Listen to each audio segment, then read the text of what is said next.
Hey everyone, it's Carrie here, your fitness instructor here in Fit for a Purpose, and we are coming out of my garage studio for those awesome fitness classes and into the kitchen, and we're going to prepare for you a really cool Christmas holiday granola. It is one of our favorites and it's called Gingerbread Granola.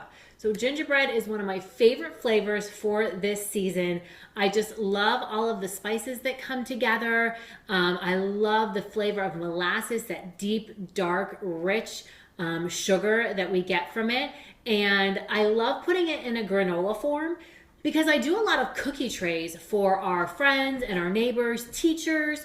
I do a lot of cookie trays for the holidays. So that is kind of my gift giving that I love to share.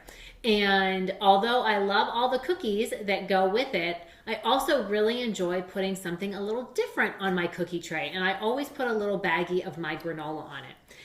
I'm not gonna lie, I am horrible at gingerbread men, and that is my favorite Christmas cookie. I can't seem to get it right being gluten-free, but I found that this gingerbread granola really satisfies my gingerbread cravings. So that's why I wanted to share it with you today. It's wholesome, it's delicious, it's good. The ingredients are nice and clean and refreshing, and it just gives a really nice spice to a cookie tray or to a yogurt, a dessert, anything like that. We even just eat it right out of like a spoonful. So I'm going to show you how to make gingerbread granola.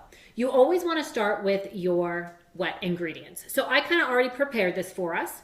This is olive oil, a third a cup of olive oil, a third a cup of pure maple syrup, and then 2 tablespoons of molasses. I also threw some vanilla extract in there, and my girlfriend made me some homemade vanilla extract. It's delicious. I absolutely love it, and I can't wait to make my own when that bottle is done. So we stir all of the wet ingredients together, and I just find a tiny little bowl to do that. I want to get all the molasses I can, and then we just kind of pour it into a big mixing bowl. Huh, Maddie? Yeah. This is my daughter, Maddie. She is number 4 out of our 5, and we have some special time together when the babies are sleeping. So the bigs are at school, the babies are sleeping, and her and I get to spend some quality time together. And we love making cool videos for you guys. Can I be the one? You can be the one that stirs. She's the stirrer. She's awesome at stirring, aren't you? She does it super gentle and really nice. Go ahead and stir that.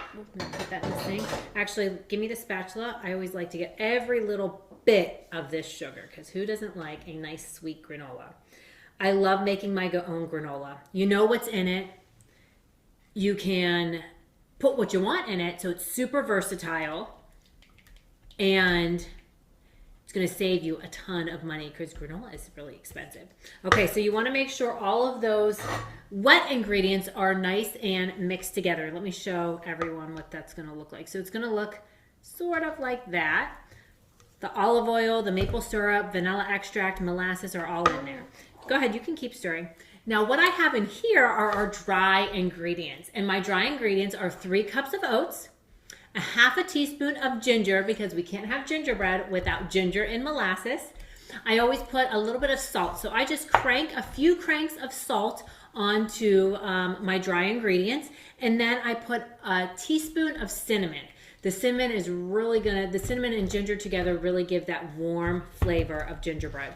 And then I put some nuts in there. So I always do pecans and almonds. Today I had some pistachios, and I thought with the holidays coming up, that green pistachio is going to look really nice in there because after it's all done baking, you're going to throw some dried cranberries in it.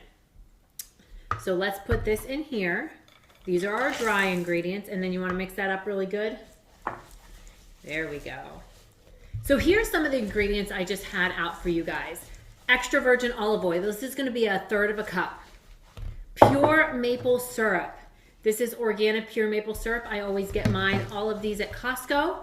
This is my vanilla extract. And then I love to save my molasses containers because my daughter, my oldest, she loves to make jars out of them, flower vases. So she makes flower vases out of any kind of glass jar. So I always wash it for her, put it aside, and she does what she wants with them. And then, like I said, afterwards, we're gonna top it with some craisins, or some cranberries, dried cranberries. But you don't wanna put that in when you're baking it because they'll come out really hard and burnt. So you don't want to bake the cranberries. And you can use really any dried fruit you want. I've done this with dried cherries, cranberries. I've also done like chopped up figs, and dates are really good in the gingerbread granola. Anything that sounds good. I wanted to do red with the pistachio, so it's kind of a green and red theme for the holidays.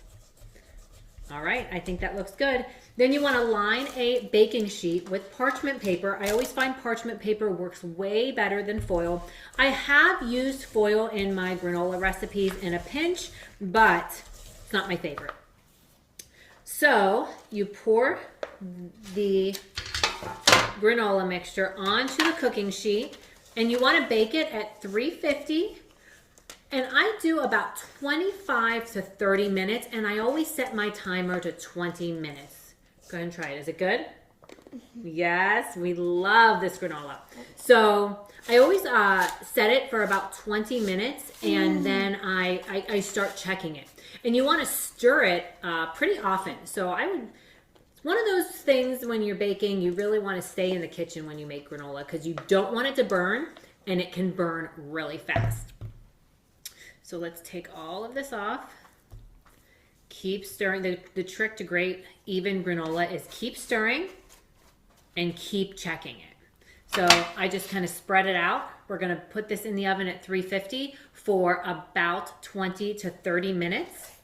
And then this is what it's going to look like. So this is an already prepared batch, and we're just going to sprinkle some craisins on there. I would do about a cup. You want to sprinkle it? Ready? Put your fingers out, or put your handies out. Okay, now sprinkle that all over, and then we're going to break it up. It comes out in pretty big clumps, and we actually like the big clumps. So if you love the big clumps of granola, you don't want to stir it too much, just to incorporate those. Yeah, not too much, because Mommy likes the big clumps. And here's what I mean by a big clump. So good over some vanilla yogurt with some milk on top. Yum. You can eat this any way you want. I even like to put it just in a baggie when I am out running errands, Christmas shopping, and just munching it. Mommy, look at this one. The big ones are my favorite. The big ones are my favorite too. I hope you guys enjoy this recipe. I hope you try this recipe. Like I said, I love making some homemade granola. If you want more homemade granola recipes, go to Fit for a Purpose on Facebook, and I have all of my granola recipes there. You can also email me at fitforapurpose247@gmail.com, and I will happily send you any granola recipes I can. Thanks for helping me, babe. You're the best helper. Can we say bye?